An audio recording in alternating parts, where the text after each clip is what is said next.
நான் உங்களை விட அதிக வேலை பார்த்தேன் அப்படிங்கிறாரு. சீமானோட அவர் வந்துட்டு அதிக வேலை பார்த்து தமிழ்நாடு முழுக்க சுற்றுப்பயணம் செஞ்சு அவருக்காக தான் மக்கள் எல்லாம் ஒன்று கூடி எல்லாரும் செஞ்சது போல நான் சீமானோட நான் தான் அதிக வேலை பார்த்தேன் அப்படிங்கிறாரு. அப்ப என்னவா நீங்க எதிர்பார்க்குறீங்க? என்ன கொள்கையிலேருந்து அவர் மாறிட்டார் சொல்லுங்க. சனாதனத்தை எதிர்க்கிறது விட்டாரா, திமுக எதிர்க்கிறது விட்டாரா, திராவிடத்தை எதிர்க்கிறது விட்டாரா, இல்ல இங்க பாஜக உள்ள காலூன்றதுக்கு விட்டாரா, இல்ல ஒரு கோடியா காசை வாங்கிட்டு வந்துட்டு தேர்தல் அரசியல் நிக்க மாட்டேன்னு சொல்லி போனாரா, கூட்டணியில சேர்ந்தாரா, என்ன செஞ்சாரு? அப்ப நீங்க கட்சிக்காக வேலை செய்ய வந்தீங்களா இல்ல அதிகாரத்தை சுவைக்க வந்தீங்களா?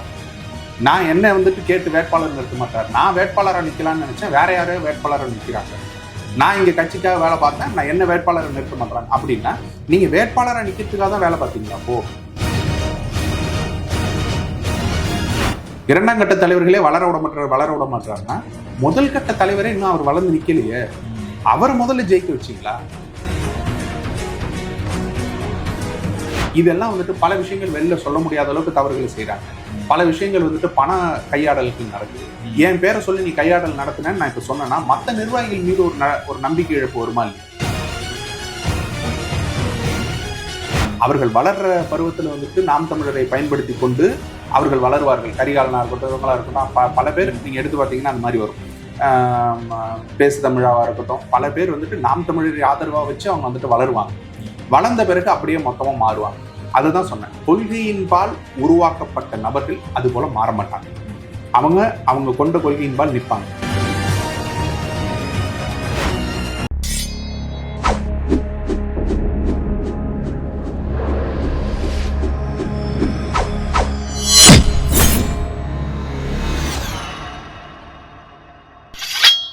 வளரி நேயர்களுக்கு வணக்கம். சமகால அரசியல் குறித்து நாம் விவாதித்துக் கொண்டிருக்கிறோம். அந்த வகையில் இன்று நம்மோடு இணைந்திருக்கிறார் நாம் தமிழ் கட்சியினுடைய மருத்துவ பாசறை ஒருங்கிணைப்பாளர் அண்ணன் கார்த்திகேயன் அவர்கள். அண்ணா வணக்கம். அண்ணா வணக்கம்.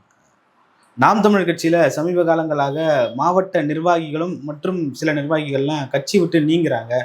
காரணம் அண்ணன் சீமான் அவருடைய செயல்பாடுகள் எங்களுக்கு பிடிக்கல அப்படின்னு சொல்றாங்க. இதெல்லாம் நீங்க எப்படி பாக்குறீங்க? அது இயல்பு தாங்க. ஒரு கட்சி வளருது அப்படின்னாக்கா பல பேர் வந்துட்டு அதுலேருந்து விலகுவதும் பல பேர் நீக்கப்படுவதுங்கிறது வந்துட்டு ரொம்ப சாதாரண ஒரு விஷயம் தான். இயல்பாக எல்லா கட்சியிலையும் நடக்கும். நாம் தமிழ் கட்சியில் வந்துட்டு நன்மைகள் நடக்கும் போதெல்லாம் எந்த ஊடகங்களும் அதை எடுத்து பெருசாக பேசாது. ஆனால் இந்த மாதிரி விஷயங்கள் நடத்த உடனே ஊடகங்கள் வந்துட்டு ப்ரெஸ் மீட் வச்சு முதல் ஆளாக அவர்களை உட்கார வச்சு லைவ் போய் அதை வந்துட்டு பெரிய விஷயம் போல வந்துட்டு மக்களுக்கு அதுதான் வந்துட்டு அடுத்த வேலை சோத்துக்கு அதுதான் வந்துட்டு பெரிய பிரச்சனை போல வந்துட்டு நாம் தமிழர் கட்சியில யாராவது ஒருத்தர் விலகினா கூட அதை காட்டுவாங்க. அது நடந்து கொண்டு இருக்கு, அவ்வளவுதான். நீங்க சொல்றது போல வேற எந்த விஷயங்கள் அண்ணன் சொல்றது பெருசா இந்த ஊடகங்கள் காட்டுறது இல்லை. ஆனா நாம் தமிழ் கட்சியில இருந்து யாராவது ஒருத்தர் நீங்கிறாங்கன்றத லைவ் போட்டு காட்டுறாங்க. இதெல்லாம் நாம் தமிழருக்கு எதிராக நீங்க ஊடகங்கள் மொத்தமும் பாத்தீங்கன்னாக்க நாம் தமிழர் கட்சி என்ற பெயரையும் மறுக்கும். நாங்க வேட்பாளர்களா நிற்போம், அவ்வளவு தூரம் விழுந்து வேலை செய்வோம், உண்மை நேர்மையமாக மக்களுக்காக போராடுவோம், கட்சி அவ்வளவு பெரிய கொள்கைகளை கொண்டு இருக்கும், மக்களுக்காக அவ்வளவு போராட்டங்களை பண்ணோம், அவ்வளவு தூரம் வந்துட்டு களத்தில் இறங்கி போராடும். ஆனாலும் பாத்தீங்கன்னாக்க ஊடகங்கள் வந்துட்டு மற்றவைன்னே எங்களை போட்டுட்டு இருக்கும். ஒரு தேர்தலில் நிற்கக்கூடிய கட்சி சம வாய்ப்பாக போட்டியிடுதுன்னு கூட சொல்ல மாட்டாங்க. அந்த அளவுக்கு வந்துட்டு இருட்டடிப்பு செய்வார்கள், மறைப்பார்கள். நாம் தமிழ் கட்சி என்ற பெயரை சொல்லுவதற்கே அவ்வளவு ஒரு அரசியல் தீண்டாமை போல அதை வந்துட்டு நம்மளை ஒதுக்கி தள்ளி கொண்டே இருப்பார்கள்.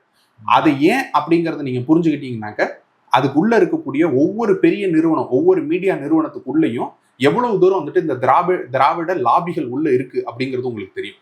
ஏன்னாக்கா அங்க ஒரு முக்கிய பொறுப்புல உட்கார்ந்து இருக்கக்கூடிய பெருநபர்கள் எல்லாரும் அது திமுகவின் கைப்பாவைகளாக இருந்து கொண்டே இருக்கிறார்கள். அவங்க வந்துட்டு இந்த செய்திகளை கொண்டு வரணும், இந்த செய்திகளை கொண்டு வரக்கூடாதுங்கிறதுல வந்துட்டு ரொம்ப தெளிவா இருக்கிறாங்க. அது நாம் தமிழர் கட்சிக்கு எதிராக எது நடந்தாலும் அதை வந்துட்டு பெரிய செய்தியாக கொண்டு வர்றதுல அவங்க தெளிவா இருக்கிறாங்க. அதை அவங்க செய்வாங்க. நமக்கு தெரிஞ்ச விஷயம் தான், அது ஒன்றும் புதுசு கிடையாது. நாம வந்துட்டு நாமளே ஊடகம் அப்படிங்கிறது போல நாம இது போல வலையொலிகள்லையும் நம்ம நடத்தக்கூடிய வலையொலிகள், கட்சி சார்பாக நடத்தக்கூடிய வலையொலிகள்லையும் தான் நம்ம வந்துட்டு நம்மளுடைய கருத்துக்களை மக்கள்கிட்ட கொண்டு போய் சேர்த்திருக்கோம். சமூக வலைதளங்கள் தான் நமக்கு ஒரு மிகப்பெரிய தூணாக இருந்து கொண்டு இருக்குது. அது உண்மையும் அதுதான். இப்ப இவர்கள் விலகிய போது கூட அந்தந்த மாவட்ட சார்ந்த நிர்வாகிகள் எல்லோரும் வந்துட்டு சமூக வலைதளங்கள் மூலமாக உண்மை என்ன, அவங்க எதற்காக நீக்கிறாங்க அல்லது நீக்கப்படுகிறார்கள் அப்படிங்கறத வந்துட்டு வெளிப்படையா சொல்றாங்க. மக்களுக்கு இது போய் சேர்றதுக்கு கொஞ்சம் நேரம் ஆகலாம், ஆனா உண்மை நிச்சயமா போய் சேரும். அண்ணன் இந்த நீங்கிறவங்களெல்லாம் இல்ல நீக்கிறவரெல்லாம் தொங்கு சேதை இல்ல ஒட்டு சேதைன்னு சொல்லிட்டு விமர்சிக்கிறதெல்லாம் அது ஒரு அந்த நிர்வாகிகளுடைய உழைப்பை கொச்சைப்படுத்துற மாதிரியோ இல்ல அவமதிக்கிற மாதிரியோ இல்லையா? அவங்க வெளியில போகும்போது என்ன சொல்லிட்டு போறாங்க? அண்ணன் என்னன்னு சொல்லிட்டு போறாங்க? இல்ல அது அண்ணன் அவமதிக்கிறதா தெரியலையா உங்களுக்கு? அப்ப அவங்க அவமதிக்கும் போது உங்களுக்கு அது வந்துட்டு வலிக்கல, அது பெரிய விஷயமா தெரியல. ஆனா அண்ணன் ஒரு வார்த்தை சொல்லிட்டாரு, அது வந்துட்டு ஒரு இலை உதிர்ந்தாதான் அந்த இடத்துல புதிய இலை துளிர்க்கும் அப்படின்னு சொல்லிட்டாக்க உங்களை எல்லாம் சருகுன்னு சொல்லிட்டாரு, உங்களை எல்லாம் வந்துட்டு இப்படி சொல்லிட்டாரு அப்படி சொல்லிட்டாருனாக்க இவர்கள் பேசுவதை எதையுமே நீங்க காதுல எடுத்துக்க மாட்டீங்களே. அப்ப அவங்க என்னவா அண்ணனை மதிக்கிறாங்க? நான் உங்களை விட அதிக வேலை பார்த்தேன் அப்படிங்கிறாரு. சீமான் அண்ணனோட அவர் வந்துட்டு அதிக வேலை பார்த்து தமிழ்நாடு முழுக்க சுற்றுப்பயணம் செஞ்சு அவருக்காக தான் மக்கள் எல்லாம் ஒண்ணு கூடி எல்லாரும் செஞ்சது போல நான் சீமான் அண்ணனோட நான் தான் அதிக வேலை பார்த்தேன் அப்படிங்கிறாரு. அப்ப என்னவா நீங்க எதிர்பார்க்குறீங்க? இன்னொன்னு அப்படியே மாறிட்டாரு, மொத்தமா மாறிட்டாரு. என்ன கொள்கையில இருந்து அவர் மாறிட்டாரு சொல்லுங்க? சனாதனத்தை எதிர்க்கிறது விட்டாரா? திமுக எதிர்க்கிறது விட்டாரா? திராவிடத்தை எதிர்க்கிறது விட்டாரா? இல்ல இங்க பாஜக உள்ள காலுன்றதுக்கு விட்டாரா? இல்ல ஒரு கோடியா காசை வாங்கிட்டு வந்துட்டு தேர்தல் அரசியல் நிக்க மாட்டேன்னு சொல்லி போனாரா? கூட்டணியில சேர்ந்தாரா? என்ன செஞ்சாரு? கொள்கையிலிருந்து எந்த இடத்துல விலகி இருக்காரு? நாம் தமிழர் கட்சி தொடங்கிய காலம் தொட்டு இன்று வரை இந்த கொள்கையில் அவர் சமரசம் செஞ்சுட்டாருங்க அப்படிங்கிற கொள்கை ஏதாவது ஒண்ணு காட்டுங்க. நாங்கள் இந்துக்கள் இல்ல சைவர்கள்னு சொல்லி ஒரு புதிய ஒரு பாதையை தேர்ந்தெடுத்து அவர் நடக்க ஆரம்பிச்சார். அந்த பாதை இன்றளவும் மாறாம இருக்கு. நாங்கள் வந்துட்டு இங்க சனாதனத்தை ஏற்றுக்கொள்ள மாட்டோம், பாஜக வந்துட்டு மனித குலத்தின் எதிரின்னு சொன்னார், அதை இன்றளவும் ஏற்றுக்கொண்டு இருக்கிறார். திராவிடம் என்பது நமக்கு துரோகி அப்படின்னார், இன்றளவும் அதை எதிர்த்து செய்யக்கூடிய அரசியல் செய்யக்கூடிய ஒரே நபராக அவர் தான் நிற்கிறார். எந்த கொள்கையிலும் மாறாம இருக்கிறார். என்ன ஒரு விஷயம் மாறி இருக்காரு? நிர்வாகத்துல மாறி இருக்காரு. நிர்வாகத்துல உங்களை எல்லாம் நம்பி முழுசா விட்டார். நீங்க பார்த்துப்பீங்க, நீங்க கட்டமைப்பீங்க, நீங்க செயல்படுவீங்க அப்படிங்கிறதுல முழுசா நம்பி விட்டார். நம்பி விட்ட யாரும் அந்த வேலையை சரிவர செய்யல. அப்ப என்ன பண்றாரு? தானே இறங்கி செய்ய ஆரம்பிக்கிறார். ஒவ்வொரு தொகுதியாக நல்லா கேட்டுக்கோங்க. வேற எந்த கட்சியினுடைய தலைவராவது இவ்வளவு தூரம் உள்ள போறாரா? நீங்க ஐயா ஸ்டாலின் போறாரா, எடப்பாடி போறாரா, யாராவது ஒருத்தர் பாஜகல இருந்து அண்ணாமலை போறாரா? ஒவ்வொரு தொகுதியாக உள்ள போய் உட்காந்து அங்க என்ன பிரச்சனை இருக்கு, அங்க ஏன் வந்துட்டு யாரும் செயல்பட மாட்டாங்க, நிர்வாகிகள் அத்தனை பேரையும் கூப்பிட்டு உட்கார வச்சு அவங்கள்ட்ட அவ்வளவு தூரம் பேசி கட்டமைப்பை மாற்றி அமைச்சு, சரி போ இந்த மாதிரி வேலை செஞ்சாதானே உங்களால வேலை செய்ய முடியல, நான் பிரிச்சு விடுறேன். ஏன்னா ஒவ்வொரு நிர்வாகிகளும் அடிச்சுக்கிறது, தங்களுக்குள்ள ஒரு 2 குழு வச்சுக்கிறது, 3 குழு வச்சுக்கிறது, 4 குழு, அவன் வேலை செஞ்சா இவன் வேலை செய்ய விடுறது, இவன் வேலை செஞ்சா அவன் வேலை செய்ய விடுறது. இப்படியே இருந்துச்சுன்னா என்ன பண்றது? கட்சி எப்படி மக்கள்கிட்ட கொண்டு போய் சேர்க்கறது? அப்ப என்ன அண்ணன் பாக்குறாரு, என்ன பண்றாரு? நீ 3 குழுவா இருக்கியா, 3ஐயும் தனித்தனியா பிரிச்சு, நீ இந்த ஏரியா, நீ இந்த ஏரியா, நீ இந்த ஏரியா பாத்துக்கோ, நீ முழுவதுமா வேலை செய்யுங்க, யார் நல்லா வேலை செய்யறான்னு நான் பாக்குறேங்கிறாரு. இதுதான் ஒரு நிர்வாகத்தினுடைய தலைச்சிறந்த ஒரு சிறப்பான ஒரு செயல். இப்ப இதை செஞ்சுட்டாருங்கிறதுனால நான் அதிகாரத்துல உட்காந்துருந்தேன், என் அதிகாரத்தை அவர் பிடிங்கிட்டாரு, பிரிச்சுட்டாரு. அப்ப நான் என்ன பண்றது? நான் இந்த கட்சியில இருக்க மாட்டேன் இனிமே அப்படின்னு சொல்லிட்டு விலகிறவங்க எல்லாம் என்னன்னு சொல்ல முடியும்? அப்ப நீங்க கட்சிக்காக வேலை செய்ய வந்தீங்களா இல்ல அதிகாரத்தை சுவைக்க வந்தீங்களா? நான் என்ன வந்துட்டு கேட்டு வேட்பாளர் நிறுத்த மாட்டாரு, நான் வேட்பாளரை நிக்கலாம்னு நினைச்சேன், வேற யாரோ வேட்பாளரை நிக்கிறாங்க. நான் இங்க கட்சிக்காக வேலை பார்த்தேன், நான் என்ன வேட்பாளரை நிறுத்த மாட்டாங்க அப்படின்னா நீங்க வேட்பாளரை நிக்கிறதுக்காக தான் வேலை பார்த்தீங்களா? அப்ப இந்த கொள்கையை கொண்டு போறதுக்கு, அடுத்த தலைமுறைக்கு கொண்டு போய் இந்த வேலையை செய்யறதுக்கு அதுக்கெல்லாம் இல்லை இல்லையா? எப்ப வேட்பாளரை நிக்க வைப்பாங்க, எப்ப எம்எல்ஏ ஆகலாம், எப்ப ஜெயிக்கலாம் அப்படிங்கிற நினைப்போட தான் நீங்க இருந்தீங்களா? அப்ப பின்னாடி நீங்க உண்மையிலே ஜெயிச்சு வந்து ஒரு எம்எல்ஏ ஆயிட்டீங்கன்னா என்ன செய்வீங்க? இந்த கேள்வி எல்லாம் எழுது இல்லையா?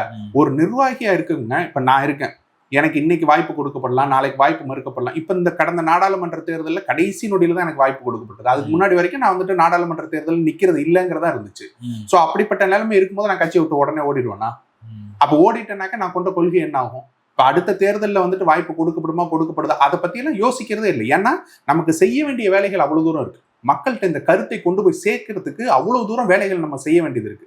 இதை எதையுமே செய்யாம அண்ணன் மேல மட்டும் குறை சொல்லிட்டு அவரு செய்ய மாட்டாரு, அவரு செய்ய வேண்டியது அவர் செஞ்சுட்டாரு, நாம செய்யறது செய்யறோமா? இப்ப இவ்வளவு தூரம் குற்றச்சாட்டு வைக்கிறவங்க, நான் என் மாவட்டத்துல கட்சியை வளர்த்துட்டேங்க, கட்சியை கொண்டு போய் மக்கள்கிட்ட சேர்த்துட்டேன், என் மாவட்டத்துல இத்தனை எம்எல்ஏ நான் ஜெயிச்சிட்டேன், இவ்வளவு கவுன்சிலர் நான் ஜெயிச்சிட்டேன், இங்க பாருங்க நான் ஜெயிச்சு காமிச்சேன், என் வேலை செஞ்சிருக்கேன், இப்ப சொல்லுங்க என்ன வந்துட்டு அவர் விளக்குறாரு அப்படின்னாக்க அதை நீங்க ஒரு குற்றச்சாட்டா வைக்கலாம். இதுவரை நீங்க எத்தனை பேருக்கு வெற்றியை வந்துட்டு கொண்டு போய் அண்ணன்ட்ட சொல்லியிருக்கீங்க? நான் வேலை செஞ்சேன், இந்த பாருங்க இவ்வளவு தூரம் ஜெயிச்சிருக்கோம் அப்படின்னு எத்தனை மாவட்ட நிர்வாகிகள் கொண்டு போய் சொல்லியிருக்கீங்க? 2ஆம் கட்ட தலைவர்களே வளர விட மாட்டாருன்னா முதல் கட்ட தலைவரே இன்னும் அவர் வளர்ந்து நிக்கலையே, அவர் முதல்ல ஜெயிக்க வச்சிங்களா? அப்ப மக்கள்கிட்ட நம்ம அவ்வளவு தூரம் தானே கொண்டு போய் சேர்த்திருக்கோம். இப்ப நாம செய்ய வேண்டிய பணி என்னங்கிறது உங்களுக்கு புரியல இல்ல? நீங்க அதை முதல்ல புரிஞ்சுக்கோங்க. நாம செய்ய வேண்டிய வேலைகளை முதல்ல செய்வோம். முதல்ல அவர் உள்ள போகட்டும், மக்களோட குரல் அங்க ஒலிக்கட்டும்.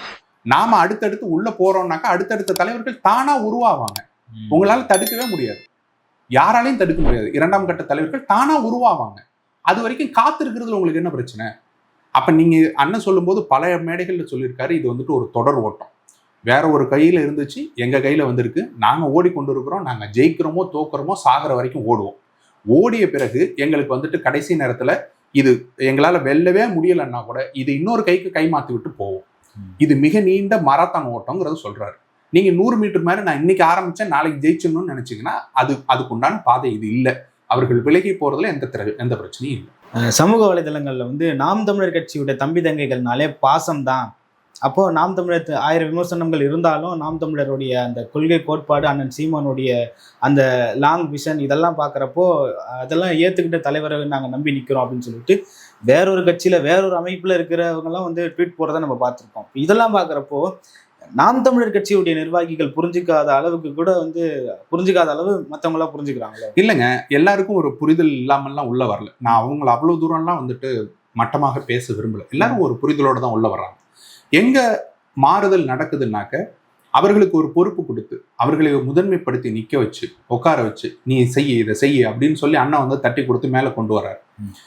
அவர்கள் வேலை செய்கிறாங்க, ஓரளவுக்கு அவர்களால் முடிஞ்ச அளவு செய்கிறாங்க. நம்ம அதுலேயும் பெரிய அளவு குறை அண்ணன் சொல்றது இல்லைங்க. இப்போ இவ்வளோ தூரம் நிர்வாகிகள் வந்துட்டு அண்ணனை குறை சொல்லிட்டு போகிறாங்களே, திருப்பி அண்ணன் குறை சொல்றதுக்கு எவ்வளோ நேரம் ஆகும்? இதெல்லாம் நீ செய்யலடா, இந்த வேலையை நான் சொன்னேன் நீ செய்யலன்னு சொல்றதுக்கு அண்ணனுக்கு எவ்வளவு நேரம் ஆகும்? ஏன் அதை அண்ணன் வந்துட்டு குத்தி காமிக்கிறது இல்லை? ஏன் யார் மீதும் இந்த குறை தான் நீ இதை நீ செஞ்ச இந்த தவறை செஞ்சன்னு வெளிப்படையா எல்லாரும் முன்னாடி போட்டு உடைக்கிறதுக்கு எவ்வளவு நேரம் ஆகும்? என்ன ஒரு விஷயம்னா ஒரு ஜனநாயகத்தை அண்ணன் வந்துட்டு கடைபிடிக்கிறார். நீ செஞ்ச தவறை இன்னைக்கு சொல்லிட்டேனாக்க நாளைக்கு உன் குடும்பத்துல இருக்கும், நாளைக்கு உன் பிள்ளைங்க வந்துட்டு அதை பேசுவாங்க. இதெல்லாம் வந்துட்டு பல விஷயங்கள் வெளில சொல்ல முடியாத அளவுக்கு தவறுகளை செய்யறாங்க. பல விஷயங்கள் வந்துட்டு பண கையாடல்கள் நடக்குது. என் பேரை சொல்லி நீ கையாடல் நடத்தினேன்னு நான் இப்ப சொன்னேன்னா மற்ற நிர்வாகிகள் மீது ஒரு நம்பிக்கை இழப்பு வருமா இல்லையா? அப்ப இதெல்லாம் இருக்கக்கூடாது அப்படிங்கிறது தான் அண்ணன் இந்த காரணங்கள் எல்லாம் சொல்றது இல்லை. கடந்து போறாரு. அவர் கடந்து போறாருங்கிறதுனாலே நீங்க செஞ்சது அத்தனையும் சரிங்கிறதாயிடும். இப்போ ஒரு புரிதலோட உள்ள வர்றாங்க. அந்த இடத்த ஒரு தலைமை பொறுப்பு அவங்களுக்கு கொடுக்கும்போது அதே புரிதலோட இருக்கணும். மற்ற கட்சியினரோட பழக்கம் வருது. அவர்கள் வந்துட்டு வேற்று அரசியல் தலைவர்களோடு பழகிறதுக்கு உண்டான ஒரு தலைமை பொறுப்பு அவங்களுக்கு கிடைச்சிருது. காவல்துறை அதிகாரிகளோட பழகுறாங்க. இப்ப இது எல்லாம் நடக்கும்போது புறச்சூழல் மாறும்போது தன்னை வந்துட்டு மாற்றிக்கொள்ளாமல் கொள்கை பிடிப்போடு இருக்கிறவர்கள் நாம் தமிழர் கட்சியில் தொடர்ந்து பயணிப்பார்கள். இந்த புறச்சூழல் மாறும்போது அதுக்கேற்ற மாதிரி தன்னை மாத்திக்கிட்டு சரி அவன் அப்படி பண்றானே நாமளும் அப்படி பண்ணுவோமே, பக்கத்து கட்சிக்காரன் பண்றானே அப்ப அவன் மாவட்ட செயலர் அப்படி பண்ணா நாமளும் கொஞ்சமா பண்ணுவோம் அப்படின்னு சொல்லி நினைக்கிறவர்கள் தானா விலகி போவாங்க. அக்கா காளியம்மாள் அவர்கள் மீது நிறைய விமர்சனங்கள் வந்து அண்ணன் சீமான் அவர்கள் வச்ச ஒரு ஆடியோ எல்லாம் வந்தது. இதை பார்க்குறப்போ சமூக வலைதளங்கள்ல அக்கா காளியம்மாள் வந்து விஜயுடைய தமிழக வெற்றி கழகத்திற்கோ இல்ல வந்து அதிமுகவுக்கோ போயிடுவாங்க 2026 தேர்தலுக்குள்ள அப்படின்னு சொல்லிட்டு பேசுறாங்க. அதெல்லாம் ஒண்ணும் இல்லைங்க. அக்கா காளியம்மாள் வேட்பாளராகவே அறிவிக்கப்பட்டு அவங்க வேலை பார்த்துட்டு இருக்காங்க. அதனால அதெல்லாம் ஒரு பெரிய பிரச்சனையே இல்லை. இன்னும் சொல்ல போனா உயர்மட்ட குழுல அண்ணனோட சேர்ந்து இருந்து பேசி எல்லாமே பண்ணிட்டுதான் போனாங்க. சோ அது எல்லாமே நடந்து கொண்டுதான் இருக்கு. நீங்க வெளியில இருக்கிறவங்க பேசுறது வந்துட்டு பிரச்சனை இல்லை. அண்ணன் பேசிய பல வருடங்களுக்கு முன்னாடி இருக்க ஆடியோக்கள் இப்ப வெளியாகுது. 2 வருஷத்துக்கு முன்னாடி பேசின ஆடியோ இப்ப வெளியாகுது. அப்ப நீங்க என்ன நினைக்கிறீங்க? வெளியில இருக்கக்கூடிய நபர்கள் என்னவா நினைக்கிறீங்கன்னா இப்ப பேசிட்டார் போல, நேத்து ஏதோ நடந்திருக்கு அப்படிங்கிற மாதிரி நீங்க நினைக்கிறீங்க. அப்படி இல்ல. 1 வருஷம் 1.5 வருஷம் 2 வருஷத்துக்கு முன்னாடி ஏதோ ஒரு பிரச்சனை நடந்திருக்கும். அதை ஒருத்தர் வந்துட்டு அண்ணன்ட்ட போய் சொல்லியிருப்பாரு. அண்ணன் போன் பண்ணி ஏன் அப்படி பண்ற பண்ணாத அப்படின்னு சொல்லிட்டு அண்ணன் பண்ணலன்னு முடிச்சுட்டு அவங்க போயிருப்பாங்க. அது என்னைக்கோ முடிஞ்ச ஒரு விஷயத்த கொண்டு போய் தோண்டி எடுத்து கொண்டு வந்து இப்ப நான் வந்துட்டு பேசிட்டாரு அப்படிங்கிறது கூட சமூக ஊடகங்கள்ல பரப்புறாங்க. அது பரப்புறது மூலமாக நீங்க வந்துட்டு ஐயோ இன்னைக்கு நடந்துருச்சோ நாளைக்கு நடந்துருச்சோ அப்படின்னு சொல்லிட்டு வெளியில இருக்கிறவங்களுக்கு அது வந்துட்டு ஒரு மாதிரி தெரியும். அக்கா காளியம்மாளுக்கு தெரியும் உண்மை என்னங்கிறது. அவங்க சேர்ந்து பயணிச்சுட்டு இருக்கிறாங்க. அவங்க இதெல்லாம் ஒரு பொருட்படுத்தவே இல்லை. அவங்க வந்துட்டு கடந்து போறாங்க. இன்னொன்னு, இந்த வலைதளங்கள் மூலமாக நீங்க திருப்பி இதை போடுறதுனாலதான் அவங்க வந்துட்டு காயப்படுவாங்களே தவிர அண்ணன் பேசுனது எப்பயோ என்னவோ நடந்து போச்சு.